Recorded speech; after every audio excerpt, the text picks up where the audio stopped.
നമ്മുടെ രാജ്യത്തിൻ്റെ സ്വകാര്യ അഹങ്കാരമാണ് DMRC, Delhi metro rail corporation limited. അഥവാ ഡൽഹി മെട്രോ എന്ന് പറയുന്ന സ്വപ്ന പദ്ധതി ഉണ്ടല്ലോ, അത് യാഥാർത്ഥ്യമാക്കിയ കമ്പനി. കേന്ദ്ര സർക്കാരും ഡൽഹി ഭരണകൂടവും സംയുക്തമായി നടപ്പിലാക്കിയ ഡൽഹി മെട്രോ എന്ന് പറയുന്ന സ്വപ്ന പദ്ധതി ഏതാണ്ട് 1995 യാഥാർത്ഥ്യമായ ഒരു പദ്ധതിയാണ്. അപ്പോൾ ഇത് നടപ്പിലാക്കി അത് വിജയകരമായി ഇന്ത്യയിലെ ഏറ്റവും തിരക്കേറിയ റെയിൽ മാർഗങ്ങളിൽ ഒന്നായി അതിനെ ഇന്ന് അവതരിപ്പിക്കുന്ന ഒരു കമ്പനിയാണ് ഡൽഹി മെട്രോ എന്ന് പറയുന്ന സംഭവം. അപ്പോൾ ഇപ്പോൾ നിലവിൽ ഡൽഹി മെട്രോയ്ക്ക് 350 കിലോമീറ്റർ വരുന്ന നെറ്റ്വർക്കുണ്ട്, 257 സ്റ്റേഷൻ, 10 കളർ കോഡഡ് ലൈനുകൾ, 10 ലൈനുകൾ അങ്ങോട്ടും ഇങ്ങോട്ടും 5 വീതം ഉള്ള ലൈനുകളുണ്ട് എന്നുള്ളതാണ് മനസ്സിലാക്കേണ്ടത്. കൂടാതെ ഡൽഹിയിൽ മാത്രം ഒതുങ്ങുന്നില്ല, സമീപ നഗരങ്ങളായ നോയിഡ, ഗുരുഗ്രാം, ഗാസിയാബാദ്, ഫരീദാബാദ് തുടങ്ങിയ നഗരങ്ങളുമായിട്ടും ഈ ഡൽഹി മെട്രോ വഴി ഡൽഹിയെ ബന്ധിപ്പിച്ചിട്ടുണ്ട്. അപ്പോൾ എന്തുകൊണ്ട് ഡൽഹി മെട്രോയെക്കുറിച്ച് നമ്മൾ ചർച്ച ചെയ്യുന്നു എന്ന് വെച്ചാൽ, ഡൽഹി മെട്രോ ഇപ്പോൾ അങ്ങ് വേറെ ലെവലാവുകയാണ്. അത് മറ്റേ രാജമാണിക്യം സിനിമയിൽ പറയുന്നത് പോലെ സാധനം റോമിംഗ് ആണ്.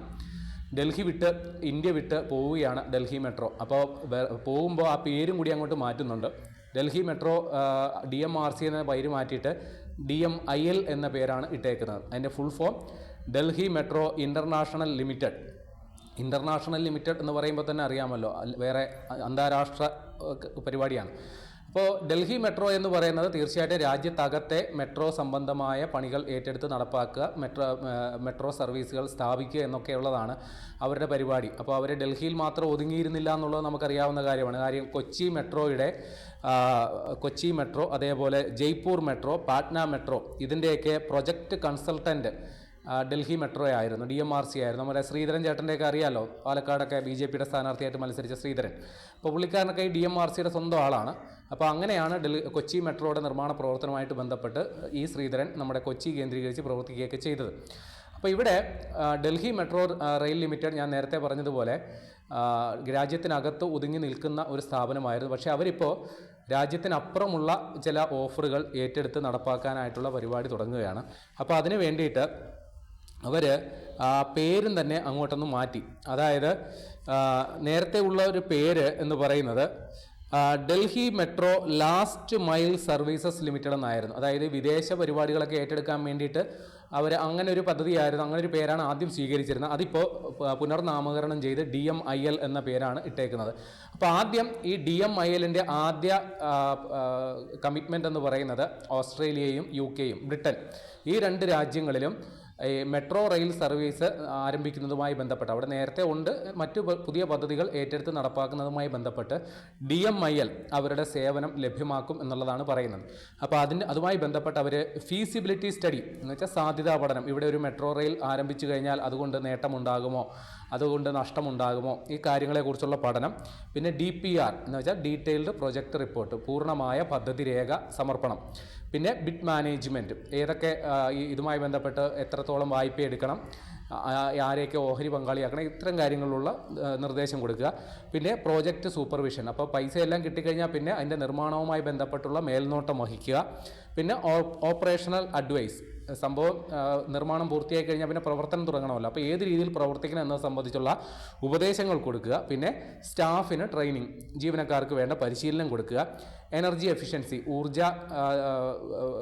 ലാഭം ഉണ്ടാക്കുക. അതായത് നമ്മുടെ കൊച്ചി മെട്രോ അറിയാമല്ലോ, മൊത്തം സോളാറാണ്, നോക്കുന്നിടത്തൊക്കെ സോളാർ വെച്ചിട്ടുണ്ട്. അതിൻ്റെ പേരിൽ ഈ UN-ൻ്റെ കാർബൺ ക്രെഡിറ്റ് എന്ന് പറയുന്ന അംഗീകാരം കിട്ടിയ സ്ഥാപനം കൂടിയാണ് DMRC. കാരണം അവരുടെ പ്രോജക്റ്റുകളിലെല്ലാം തന്നെ സോളാർ എനർജി അത് ഉപയോഗിക്കുന്നുണ്ട്. കാർബൺ എമിഷൻ, അതായത് ഈ ഹരിതഗ്രഹവാതകങ്ങളെന്ന് പറയുമല്ലോ, നമ്മുടെ അന്തരീക്ഷ താപം വർദ്ധിപ്പിക്കുന്ന, അത് പരമാവധി ലഘൂകരിച്ചുകൊണ്ട് ഉള്ള പരിപാടിയാണ് നമ്മുടെ DMRC നടപ്പിലാക്കിയേക്കുന്നത്. അതുകൊണ്ട് എനർജി എഫിഷ്യൻസി അല്ലെങ്കിൽ അന്തരീക്ഷ മലിനീകരണം ചെറുക്കുക, ഇതൊക്കെ DMRCയുടെ പരിപാടിയാണ്. പിന്നെ ഡിജിറ്റൽ ഇന്നൊവേഷൻ, പുതിയ രീതിയിലുള്ള നവീകരണ പ്രവർത്തനങ്ങൾ നടത്തുക. ഏറ്റവും ഒടുവിൽ ഗവൺമെൻറ് ഏജൻസിക്ക് വേണ്ട പോളിസിയും അഡ്വൈസും കൊടുക്കുക.